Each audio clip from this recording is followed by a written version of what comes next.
وإنك لعلى خلق عظيم صدق الله مولانا العظيم وبلغنا نبي الأمين المتين الكريم ونحن على ذلك لمن الشاهدين والشاكرين والحمد لله رب العالمين۔ زرحمت کن نظر بر حال زارم یا رسول اللہ، غریبم بے نوایم خاک سارم یا رسول اللہ۔ توئی آقائے من مولائے من والیے جان من، توئی دانی کے جستو کس ندارم یا رسول اللہ۔ تمہیں آخر نمائی جلوے دیدار جامی راہ، ذلطف تو ہمیں امیدوارم یا رسول اللہ، ذلطف تو ہمیں امیدوارم یا رسول اللہ۔ پھول بھیجو نہ پتیاں بھیجو، پھول بھیجو نہ پتیاں بھیجو، پنج وقتہ سلامیاں بھیجو، پنج وقتہ سلامیاں بھیجو۔ اور یا رسول اللہ ہم نے تو بھیجے درودوں کے تحفے، آپ بدلے میں جنت کی چابیاں بھیجو، آپ بدلے میں جنت کی چابیاں بھیجو۔ اور یا رسول اللہ اپنے مبارک ہاتھوں سے، یا رسول اللہ اپنے مبارک ہاتھوں سے بھوکی امت کو روٹیاں بھیجو۔ اور یا نبی چھن گئے تاج تاجداروں کے، یا نبی چھن گئے تاج تاجداروں کے، اپنے پیروں کی جوتیاں بھیجو، اپنے پیروں کی جوتیاں بھیجو۔ ایک دفعہ عقیدت محبت کے ساتھ نبی و آل نبی کی بارگاہ میں درود پاک کا نذرانہ پیش کرے، پڑھے اللہم صلی علی سیدنا محمد وعلی آل سیدنا محمد وبارک وسلم۔ بلا کسی تفصیل میں گئے بغیر آج کے موضوع کی طرف انشاءاللہ تعالی ہم رواں دواں ہیں۔ اللہ رب العزت نے مجھے اور آپ کو امت سید ابرار میں پیدا فرمایا، حضور نبی کریم صلی اللہ علیہ وآلہ وسلم کا امتی بنایا۔ سرکار دو عالم علیہ السلام کی غلامی اللہ نے ہمیں عطا فرمائی، اور ہمارے سینوں میں اللہ نے نبی کریم صلی اللہ علیہ وآلہ وسلم کا عشق عطا فرمایا۔ اور یہ اللہ کا بے انتہا فضل ہے، کرم ہے، اس نے ہمیں ان فتنوں کے دور میں بھی سواد اعظم اہل سنت والجماعت پر قائم رکھا، دائم رکھا۔ اللہ تعالی ہر قوم میں اپنے اپنے رسولوں کو اس نے بھیجا۔ قرآن مقدس فرماتا ہے لِكُلِّ قَوْمٍ ہاد، ہر قوم کی طرف ہم نے ایک ہدایت دینے والا بھیجا، ایک نبی بھیجا۔ کائنات کے خطے خطے پر اللہ رب العزت نے اپنے نبیوں کو مبعوث فرمایا۔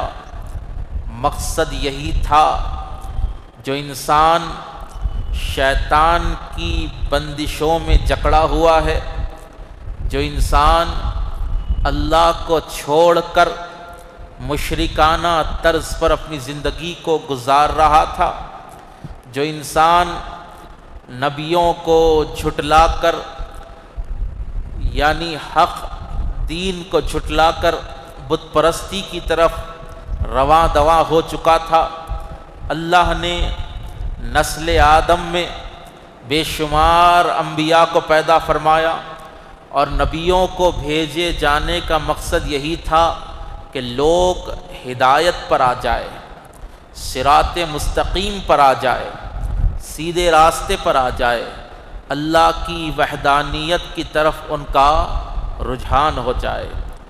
اور یہ بہت بڑا ہمارے لیے فخر ہے کہ اللہ رب العزت نے ہم کو حضور سید عالم جیسا نبی عطا فرمایا ہے۔ بڑے بڑے انبیاء نے، بے شمار مرسلین نے اللہ کی بارگاہ میں عرض کی کہ پروردگارا ہم کو نبی مت بنا، بلکہ تیرے محبوب کا ادنا سا امتی بنا دے۔ حضرت موسیٰ علیہ السلام نے دعا فرمائی تھی، حضرت عیسیٰ علیہ السلام نے دعا فرمائی تھی، مولا ہمیں نبی مت بنا، تیرے محبوب کی امت میں پیدا فرما۔ کیوں؟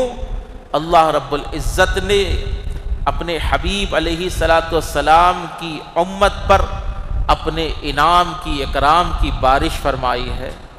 اللہ رب العزت نے امت محمدیہ کو وہ شان و شوکت عطا فرمائی ہے جو کسی امت کو اللہ رب العزت نے عطا نہیں فرمائی تھی۔ کس لیے؟ جب نبی اعلیٰ ہوتا ہے، جب نبی افضل ہوتا ہے، جب نبی خصوصیتوں والا ہوتا ہے، تو اس نبی کے صدقے میں امت کو بھی اللہ تعالیٰ خاص بنا دیتا ہے۔ نبی کے وسیلے سے اللہ امت کو بھی افضلیت، فضیلت عطا فرما دیتا ہے۔ اللہ تعالیٰ قرآن مقدس میں ارشاد فرماتا ہے وَإِنَّكَ لَعَلَىٰ خُلُقٍ عَظِيمٍ، ہم نے آپ کو اخلاق کا پیکر بنا کر بھیجا، ہم نے آپ کو اخلاق کا پیکر بنا کر بھیجا۔ حضور نبی کریم صلی اللہ علیہ وآلہ وسلم کی 22.5 سالہ زندگی آپ دیکھیں، اعلان نبوت کے بعد کی زندگی، اور آپ نبی کریم علیہ السلام کے مکے میں گزرے 40 سال اعلان نبوت سے پہلے کے آپ دیکھ لیجئے، تمام جو ہے وادی بطحا کے لوگ، تمام اہل قریش، جتنے قبیلے وہاں پر موجود تھے، حضور نبی کریم علیہ السلام پر اپنی جان کو نثار فرماتے، اللہ کے نبی علیہ السلام سے بے انتہا محبت کیا کرتے تھے، اور کہتے تھے یا محمد انت صادق والامین، آپ سچے ہیں، امانت دار ہے۔ ابھی حضور نے اعلان نبوت نہیں فرمایا تھا، سرکار کا کردار ایسا تھا، سرکار کے اخلاق ایسے تھے کہ مشرکین کو ماننا پڑا کہ حضور نبی کریم علیہ السلام وہ ذات اقدس ہے کہ پورے عرب میں سرکار کی مثال کوئی نہیں ہے۔ ان کو ماننا پڑا کیونکہ اللہ رب العزت نے نبی کریم علیہ السلام کو اخلاق کا پیکر بنا کر بھیجا۔ حضور نبی کریم علیہ السلام نے یہ دین جو ہے، سرکار علیہ اب حضرت نوح علیہ السلام کو آپ دیکھیں، 950 سال تبلیغ کی حضرت نوح علیہ السلام نے، 40 لوگوں نے ایمان لایا۔ کتنے لائے؟ 40 آدمی ایمان لائے۔ حضرت موسیٰ علیہ السلام نے تبلیغ کی، کچھ ہزاروں لوگ ایمان لائے، 70,000 کے قریب لوگ ایمان لائے۔ حضرت عیسیٰ علیہ السلام نے تبلیغ کی، تبلیغ فرمائی، 9 لوگوں نے یا 12 لوگوں نے ایمان قبول کیا۔ یعنی ہر نبی کے پیچھے مختصر سا طبقہ رہا، لیکن میرے اور آپ کے نبی علیہ السلام نے 22.5 سال تک تبلیغ فرمائی ہے، اپنے کردار سے فرمائی ہے، اپنے اخلاق سے فرمائی ہے۔ اور جب میرے آقا پاک علیہ السلام حجۃ الوداع کا خطبہ ارشاد فرما رہے تھے تو کم و بیش 2 لاکھ صحابہ وہاں پر موجود تھے۔ یہ 2 لاکھ صحابہ نے اسلام کیسے قبول کیا؟ سرکار کا کردار دیکھ کر قبول فرمایا ہے۔ حضور نبی کریم علیہ السلام کے اخلاق کریمہ کو دیکھ کر اسلام قبول فرمایا ہے، اسلام کو قبول فرمایا ہے۔ اور اخلاق میں آپ کو بتاتا ہوا چلوں، اللہ کے حبیب صلی اللہ علیہ وآلہ وسلم ارشاد فرماتے ہیں کہ قیامت کے دن وہ شخص میرے سب سے زیادہ قریب ہوگا، بہت قریب ہوگا۔ حضور فرماتے ہیں جس کے اخلاق اچھے ہوں گے، جس کے اخلاق اچھے ہوں گے، جس کا کردار اچھا ہوگا، مخلوق کے ساتھ، دوستوں کے ساتھ، دنیا والوں کے ساتھ جس کا رہنے کا ڈھنگ اچھا ہوگا، بات چیت کا طریقہ اچھا ہوگا، ارشاد فرماتے ہیں کہ جس کے اخلاق اچھے ہوں گے میدان محشر میں وہ میرے ساتھ ہوگا، میرے قریب ہوگا۔ تو اللہ کے نبی علیہ السلام اخلاق کے پیکر ہے۔ ہم ان کی امت ہونے کے ناطے ہمیں بھی چاہیے کہ ہم صاحب اخلاق ہو جائیں، ہمیں بھی چاہیے کہ ہم صاحب اخلاق ہو جائے۔ ہاں ہم نمازیں پڑھ رہے ہیں، روزے رکھ رہے ہیں، زکوٰۃ دے رہے ہیں، جی تسبیحات پڑھ رہے ہیں، ذکر و اذکار کر رہے ہیں، اگر آپ کا تعلق لوگوں کے ساتھ اچھا نہیں ہے، اگر آپ عبادت کرنے کے باوجود لوگوں کے دلوں کو تکلیف دے رہے ہیں، اگر آپ تسبیح پڑھنے کے باوجود لوگوں کو ستا رہے ہیں تو یاد رکھیں آپ کا اخلاق اچھا نہیں ہے، آپ کی یہ عبادتیں رائے گا جانے والی ہے۔ کس لیے؟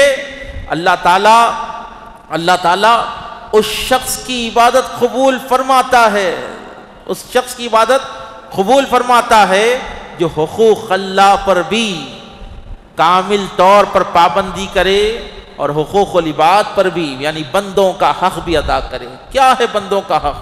اگر آپ کسی سے دوستی کرے تو دوست کا حق ادا کرے، اگر آپ کے والدین ہیں والدین کا حق ادا کرے، بھائی بہنوں کا حق ادا کرے، پڑوسیوں کا حق ادا کرے۔ بتائیے آپ مسلمان کیسا ہوتا ہے؟ اللہ کے حبیب صلی اللہ علیہ وآلہ وسلم نے ارشاد فرمایا وہ شخص ہرگز مومن نہیں ہو سکتا، وہ شخص ہرگز مومن نہیں ہو سکتا۔ حضور نے 3 بار ارشاد فرمایا۔ صحابہ اکرام نے عرض کی کہ یا رسول اللہ کون مومن نہیں ہو سکتا؟ اللہ کے نبی صلی اللہ علیہ وآلہ وسلم نے ارشاد فرمایا کہ جس کی زبان سے اور جس کے ہاتھ سے جس کا پڑوسی محفوظ نہ ہو۔ اگر کوئی پڑوسی کو تکلیف دے رہا ہے، اگر کوئی پڑوسی کو ستا رہا ہے، اللہ کے نبی فرماتے ہیں وہ سب ہو سکتا ہے، مومن نہیں ہو سکتا، مومن نہیں ہو سکتا۔ مومن کیسا ہوتا ہے؟ مومن سرکار دو عالم علیہ الصلوۃ والسلام کے کردار پر اس کا کردار ہوتا ہے، آقا پاک علیہ الصلوۃ والسلام کی سنتوں پر وہ عمل کرتا ہے، سنتوں پر وہ عمل کرتا ہے۔ دیکھیے آپ بحیثیت مسلمان کیا کر رہے ہیں، ہم بحیثیت مسلمان کیا کر رہے ہیں؟ اپنے معاشرے پر ایک نظر ڈالیں، کیا ہماری جو ڈیلز ہے جو لوگوں کے ساتھ ہو رہی ہے، کیا ہمارے خاندان میں ہم سے سب راضی ہے؟ کیا ہمارے دوست احباب میں ہم سے سب راضی ہے؟ آپ اپنا انالائسس کریں، ہم کتنا چوک رہے ہیں، ہم کتنا غفلت میں اپنی زندگی کو گزار رہے ہیں، غفلت میں اپنی زندگی کو گزار رہے ہیں۔ سچے مومن بنیے۔ کون سے مومن؟ سچے مومن بنیے، سچے مومن بنیے۔ آپ کے پاس اخلاق ہونے چاہیے، اخلاق ہونے چاہیے۔ جس کو اللہ نے اخلاق کی دولت عطا فرما دی اس کو اللہ نے سب کچھ عطا فرما دیا، اس کو اللہ نے سب کچھ عطا فرما دیا، سب کچھ عطا فرما دیا۔ اور آپ کو معلوم ہونا چاہیے اللہ کے نبی علیہ السلام ارشاد فرماتے ہیں ایک مومن کا دوسرے مومن کو دیکھ کر مسکرانا بھی صدقہ ہے۔ کیا ہے؟ بولیے۔ ایک مومن کا دوسرے مومن کو دیکھ کر مسکرانا صدقہ ہے، صدقہ۔ آپ کے پاس اگر کوئی بلا آنے والی ہے، آپ پریشانی میں گرفتار ہونے والے ہیں، آپ گھر سے نکل رہے ہیں، آگے کچھ ایکسیڈنٹ ہونے والا ہے، پڑوسی کو آپ نے دیکھا، سلام کیا، دیکھ کر مسکرا دیا۔ مسلمان کا مسلمان کو دیکھ کر مسکرانا صدقہ ہو گیا، صدقہ ہو گیا۔ اب آپ نے جو اس کو دیکھ کر مسکرایا وہ صدقہ آپ کی آنے والی جو بلا ہے اس کو ٹال دیتا ہے، آفت جو آنے والی ہے وہ صدقہ اس کو ٹال دیتا ہے، ٹال دیتا ہے۔ لیکن بڑے افسوس سے آج کہنا پڑ رہا ہے، آج ایک مسلمان میں دوسرے مسلمان میں مسکراہٹ تو دور کی بات ہے، مسکراہٹ تو دور کی بات ہے۔ بتائیے آپ، مسکرانا تو بہت دور کی بات، آج کل تو سلام بھی دیکھ سمجھ کر کیا جا رہا ہے، سلام بھی مطلب سے کیا جا رہا ہے، سلام بھی مطلب سے کیا۔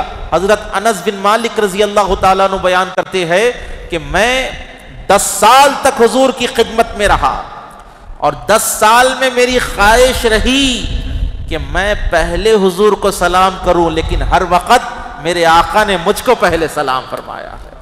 یہ کردار ہے میرے نبی کا، یہ کردار ہے اللہ کے نبی علیہ الصلوۃ والسلام کا کہ صحابہ کی خواہش ہوتی کہ سلام کرے، لیکن میرے آقا پاک علیہ الصلوۃ والسلام پہلے سلام کر دیتے۔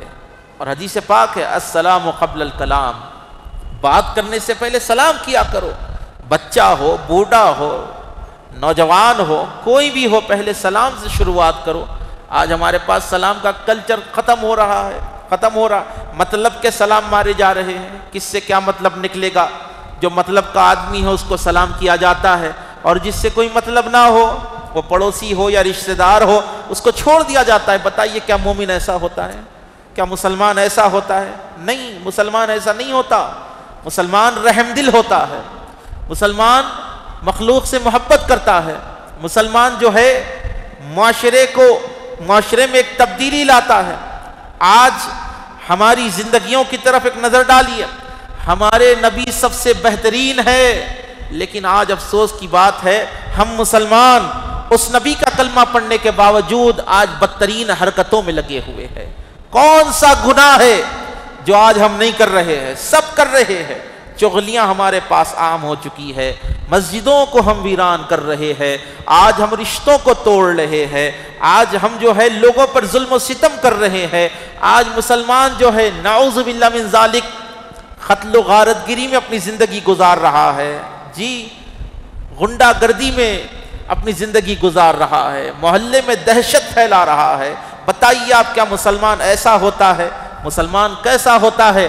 جب مسلمان کسی راستے سے گزرتا ہے تو اس راستے میں کوئی پتھر بھی اگر پڑا ہو تو وہ ہٹا دیتا ہے۔ کس لیے؟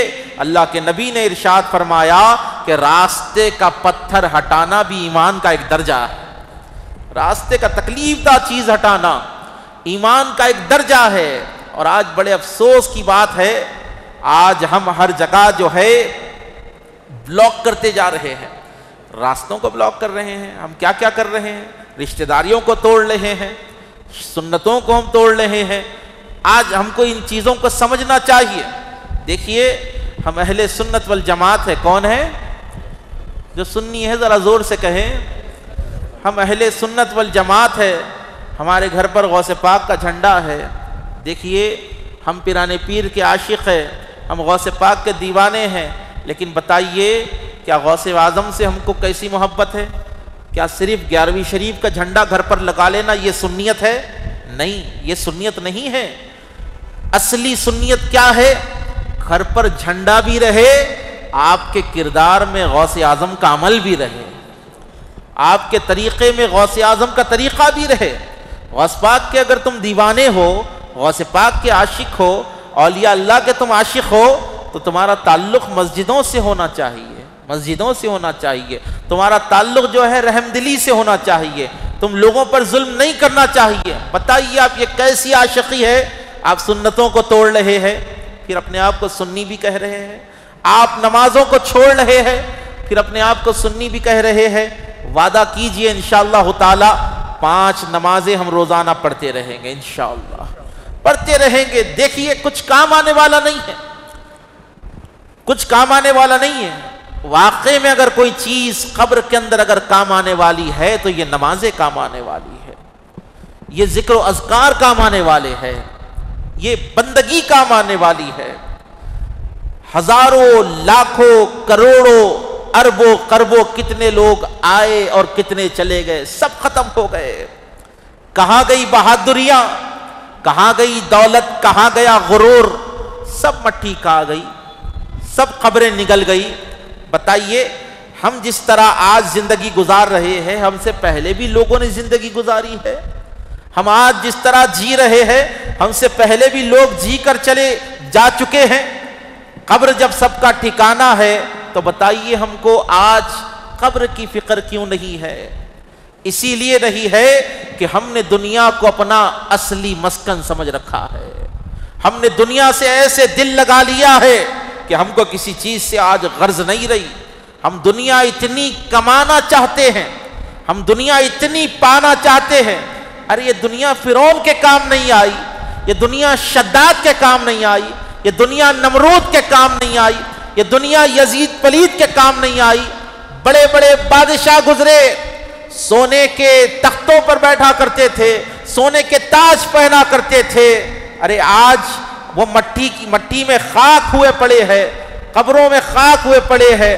بتائیے تم دنیا حاصل کر کر کیا کر لوگے؟ اللہ کے نبی صلی اللہ علیہ وآلہ وسلم معراج پر گزر رہے ہیں، حضور نبی کریم علیہ السلام کے سامنے جو ہے ایک عورت کو پیش کیا گیا، خاتون کو، ایک عورت کو پیش کیا گیا تو بڑی حسین و جمیل ہے۔ اللہ کے نبی علیہ السلام نے ارشاد فرمایا، جبرائیل یہ کون ہے؟ یہ کون ہے؟ یہ کون ہے؟ کہا کہ یا رسول اللہ یہ دنیا ہے۔ کیا ہے بولیے؟ یہ دنیا ہے۔ کہا کہ جبرائیل بڑے تعجب کی بات ہے، اس کی پیشانی کالی کیوں ہے اور اس کے قدم کالے کیوں ہے؟ وجہ کیا ہے؟ اس کی پیشانی پر دھبے ہے، اس کے قدموں پر دھبے ہے، اس کی وجہ کیا ہے؟ حضرت جبرائیل نے عرض کی کہ یا رسول اللہ یہ دنیا ہے، لوگ آ کر اس کے پیروں پر گڑ گڑاتے ہیں، اس کو حاصل کرنے کی چکر میں یہ ٹھوکر مار دیتی ہے دنیا داروں کو، یہ ان کو نہیں ملتی، لوگوں کو ٹھوکریں مارتے مارتے اس کے پیروں پر گٹھے آ چکے ہیں، اس کے پیروں پر نشان آ چکے ہیں۔ کہا کہ جبرائیل یہ تو بتاؤ اس کی پیشانی پر نشان کیسے آ گئے؟ حضرت جبرائیل نے عرض کی کہ یا رسول اللہ یہ دنیا اللہ والوں کے قدموں پر جا کر گڑ گڑاتی ہے کہ مجھے حاصل کر لو، مجھے اپنے پاس رکھ لو، تو وہ اسے ٹھوکر مارتے رہتے ہیں، وہ اسے ٹھوکر مارتے اس کے پیشانی پر گٹھے آ چکے ہیں۔ تو عرض کرنے کا مقصد یہ ہے تم جس دنیا کو پانے کی چکر میں ہو، اس دنیا کو پانے کی چکر میں کئی لوگ قبروں تک جا چکے ہیں، اس دنیا کو کوئی پا نہیں سکا۔ شداد نے جنت بنا دی، سونے کی جنت اس نے بنا دی دنیا میں، لیکن اس کی جنت میں وہ قدم رکھنے سے پہلے اس کی روح قبض ہو گئی۔ وہ تڑپ رہا تھا کہ مجھے ایک قدم اندر ڈالنے دے۔ کہا کہ تو نے غرور کیا، تو نے تکبر کیا، تو نے اللہ تعالیٰ کی ذات کے ساتھ شرک کیا، تو نے خود کو خدا منوایا، تو نے ایک جنت بنا دی، اور دیکھ اللہ نے تجھے تیری مثنوی جنت میں جانے سے پہلے تیری روح قبض فرما لی۔ بتائیے یہ عبرتناک واقعات دیکھو، یزید پلید کو دیکھ لو، تخت کی چکر میں، دولت کی چکر میں اس نے آل رسول کے سینوں پر گھوڑے دوڑا دیے، آل رسول کے سروں کو اس نے قلم کر کر جو ہے نیزوں پر لگا دیا۔ یہ تخت و تاج پر بیٹھنے والا یزید ہار گیا، لیکن جو کٹے ہوئے سر نیزوں پر تھے وہ جیت گئے۔ بتائیے آپ دنیا کس کی ہو سکتی ہے؟ آپ اللہ کے ہو جائیے، ساری کائنات آپ کی ہو جائے گی۔ آپ اللہ کے ہو جائیے، آپ ساری کائنات آپ کی ہو جائے گی۔ اور اپنی طرف ایک نگاہ ڈالیں کہ اپنی زندگیاں، ہماری زندگیاں کہاں پر جا رہی ہے۔ کتنے حضرات ایسے ہیں جو نمازوں کو چھوڑتے نظر آ رہے ہیں۔ نمازیں پڑھنے کا شوق ڈالو۔ سرکار غوث پاک کی بارگاہ میں ایک شخص آیا، جو سن رہے ہیں درود شریف کا نذرانہ پیش کرے، پڑھے اللہم صلی علی سیدنا محمد، ذرا زور سے درود شریف پڑھے۔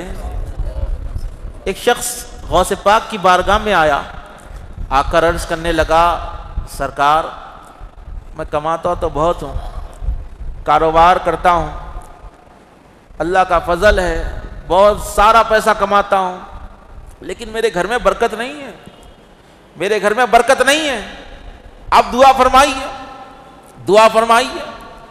سرکار پیران پیر نے اپنی آنکھوں کو بند کیا، اس کے گھر کے ماحول کو دیکھا اور ارشاد فرمایا جا کر اپنے دروازے پر پردہ ڈال لے، گھر کے دروازے پر پردہ ڈال لے۔ یہ گیا اور پردہ ڈالا، کچھ مہینوں بعد آیا، عرض کرنے لگا کہ سرکار کیا ہی مبارک عمل آپ نے دیا ہے، پہلے جو ہے کمانے کے باوجود پیسہ بس نہیں ہوتا تھا، برکت نہیں تھی، آج میرے گھر سے لوگ کھا کر جا رہے ہیں، آج میرے گھر میں برکت ہی برکت ہے۔ سرکار ماجرا کیا ہے؟ سرکار غوث اعظم نے ارشاد فرمایا میاں مسئلہ یہ ہے کہ تیرے گھر میں نماز ہوتی تھی، سب کچھ ہوا کرتا تھا، تیرے گھر میں جو ہے کاروبار بھی تھا، سب تھا، لیکن تیرے گھر پر پردہ نہیں تھا۔ روزانہ اس گلی سے ایک بے نمازی کا گزر ہوتا تھا، اس کا سایہ تیرے گھر میں پڑتا تھا، جس کی وجہ سے تیرے گھر کی برکت اڑ چکی تھی، برکت اڑ چکی تھی بے نمازی کے سایہ کی وجہ سے۔ تو نے جب سے پردہ ڈالا ہے تیرا گھر محفوظ ہوا ہے۔ تو مسلمانوں اپنے سینے پر ہاتھ رکھ کر کہو، ایک بے نماز گلی سے جب گزرے، اس کا سایہ کسی گھر پر پڑتا ہے تو اس گھر کی برکت اڑ جاتی ہے۔ آج ہمارے گھروں میں ایک بے نمازی نہیں، چار چار بے نمازی رہتے ہیں۔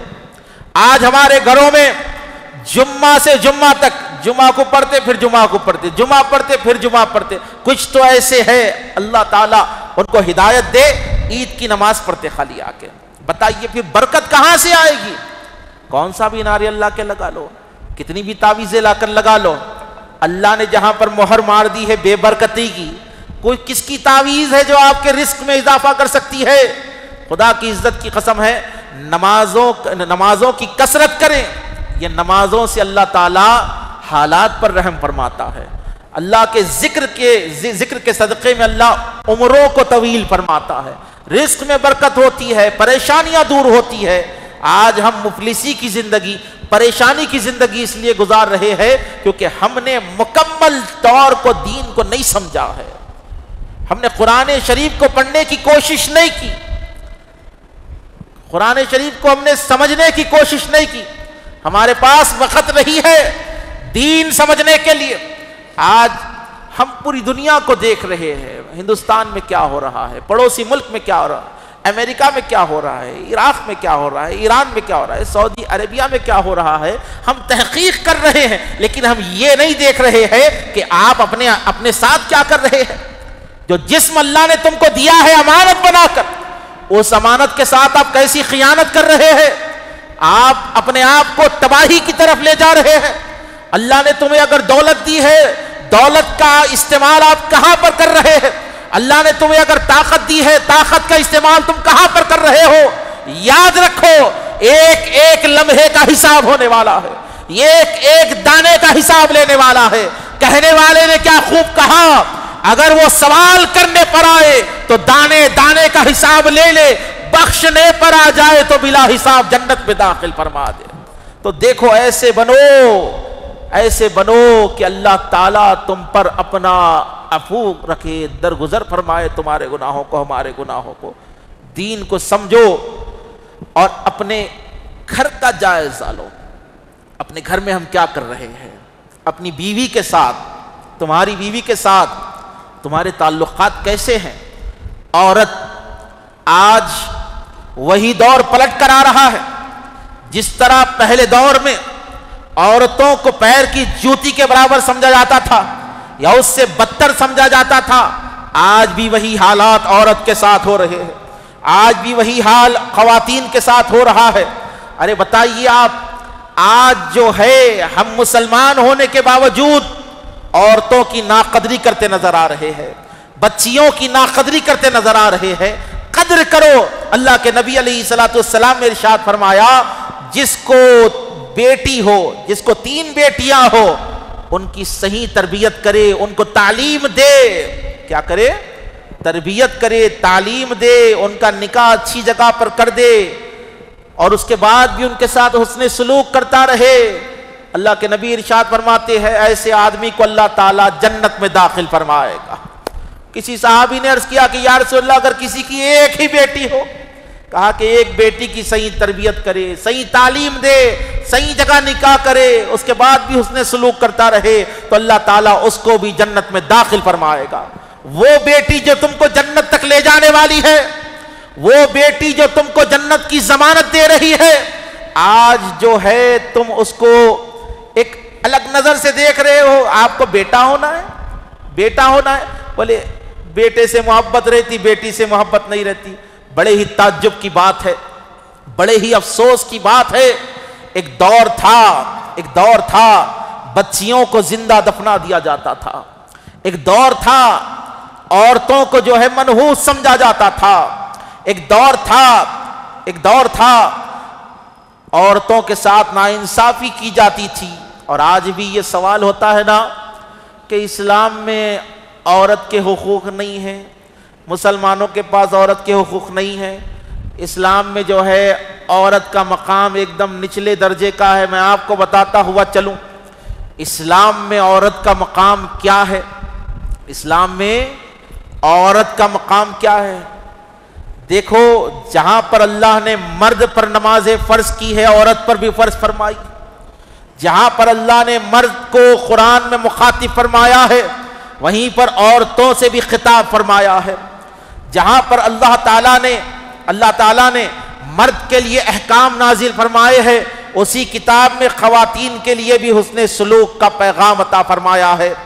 بتائیے آپ، قرآن نے جب عورت اور مرد کو یعنی مرد کو بڑھا کر عورت کو کم نہیں کیا، بلکہ اللہ نے برابری کا حق ادا فرمایا ہے، برابری کا حق عطا فرمایا ہے۔ اور بڑے افسوس کی بات ہے، ہمارے پاس کیا ہے، ہمارے پاس کیا ہے؟ ایک صحابی رسول نبی کریم علیہ السلام کی بارگاہ میں بیٹھے ہوئے تھے، 2 بچے ان کے تھے، ایک بچے کو گود میں بٹھایا، ایک کو نیچے بٹھایا زمین پر۔ اللہ کے نبی علیہ السلام نے ارشاد فرمایا تم نے انصاف نہیں کیا، تم نے انصاف نہیں کیا۔ کہا کہ یا رسول اللہ میں نے کیا کیا؟ کہا کہ دونوں بچوں کو اپنی گود میں بٹھاؤ، ایک کو گود میں بٹھائے ایک کو نیچے بٹھائے۔ ایسا نہیں، اولاد کے ساتھ جو ہے تفرقہ بازی نہ کرو، اولاد کے ساتھ یہ حرکت نہ کرو، کسی کو آپ سینے سے لگا رہے کسی کو نیچے بٹھا رہے ہیں، یہ چیز جو ہے ایمان کے کامل درجے والے نہیں کرتے، بلکہ اولاد سے مساوی طور پر محبت کرو۔ آج سوال ہوتا ہے، سوشل میڈیا پر سوال ہوتے ہیں، نیشنل میڈیا پر بیٹھ کر آج گفتگو چل رہی ہے کہ مذہب اسلام میں جو ہے عورت کا کوئی مقام نہیں ہے۔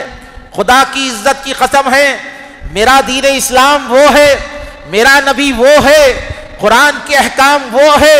جب عورتوں کو زندہ دفن کر دیا جاتا تھا، بچیوں کو منحوس سمجھا جاتا تھا، آج سے 1500 سال پہلے میرے اور آپ کے نبی نے ارشاد فرمایا کہ بچیوں کو دفن نہ کرو، ان کو بھی جینے کا حق ہے۔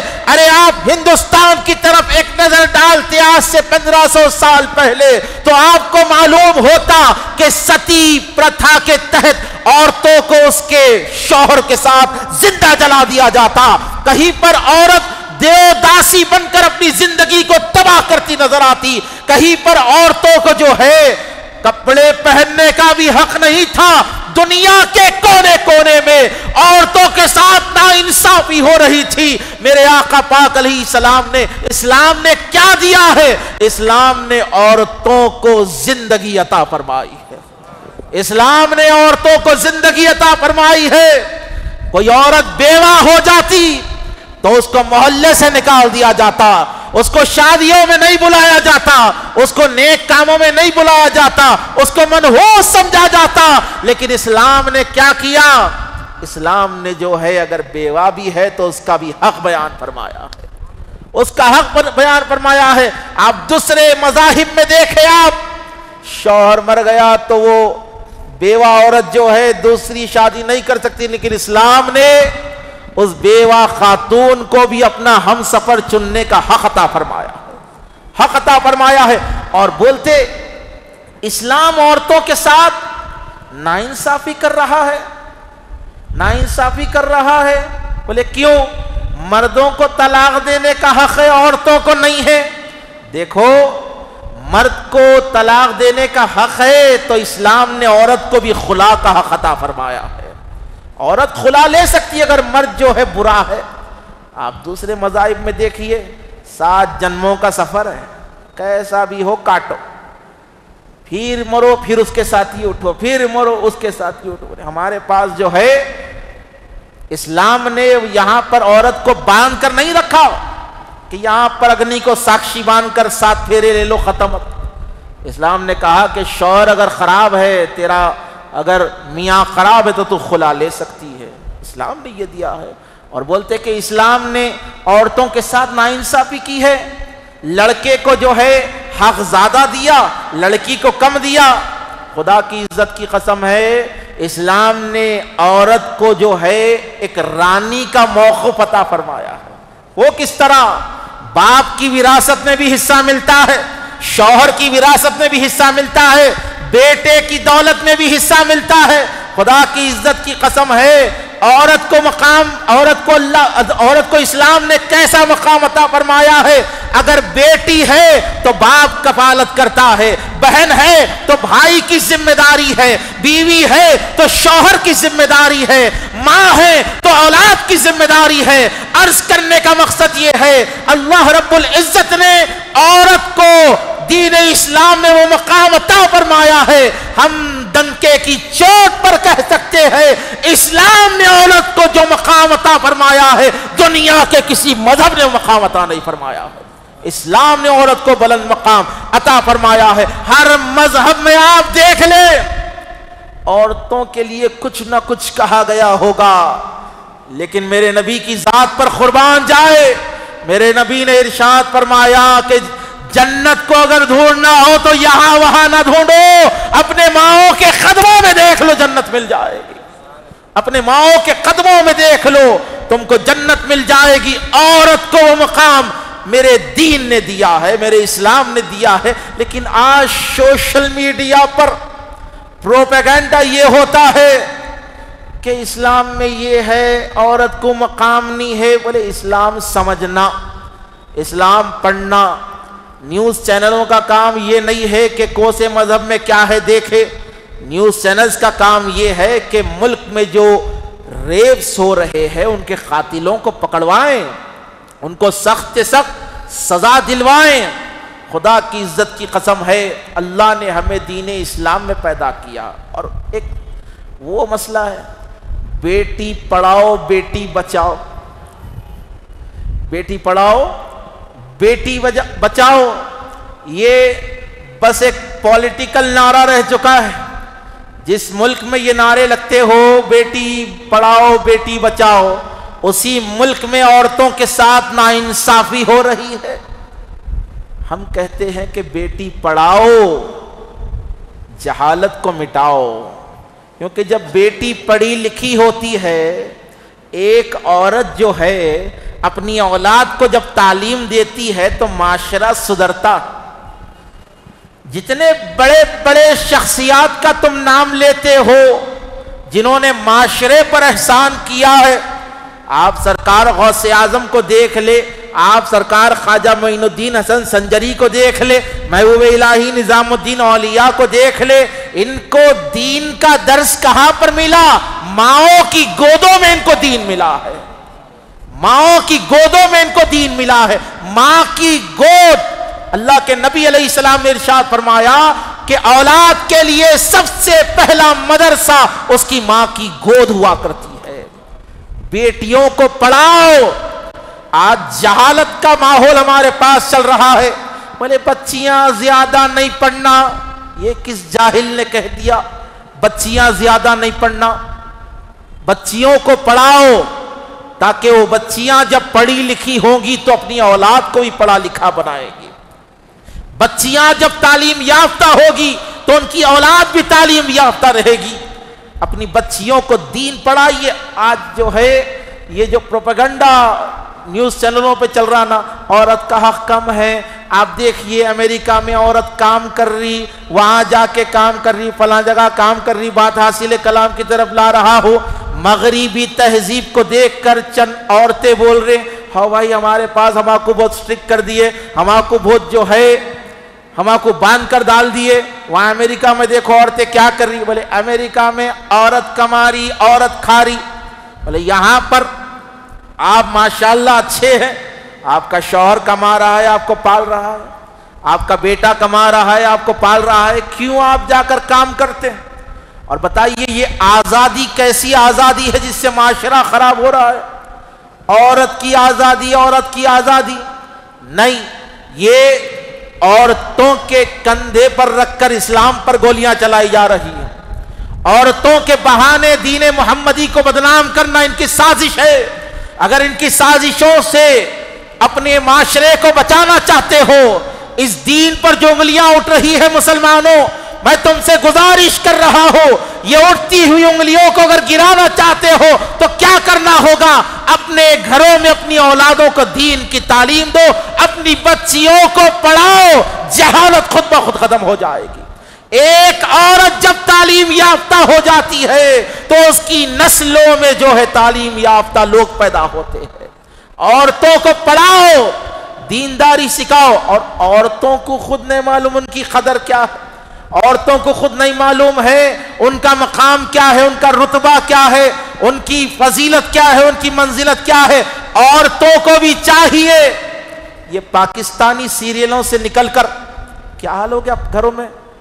پاکستانی سیریلاں چل رہے ہو، بولے پاکستانی سیریلاں، اور عجیب عجیب نامہ، بچے پیدا ہونا مشکل ہو جا رہا، بولے عجیب نام رکھ دے رہے ہو، کہاں سے نکالے نام؟ وہ تو پاکستانی سیریل سے نکالے، اور وہ سٹائل تو ایسا ہو جا رہا، بولے مرد حضرات کو تھا ٹخنے دکھانا، وہ عورتیں اوپر جاتے جا رہے ہیں.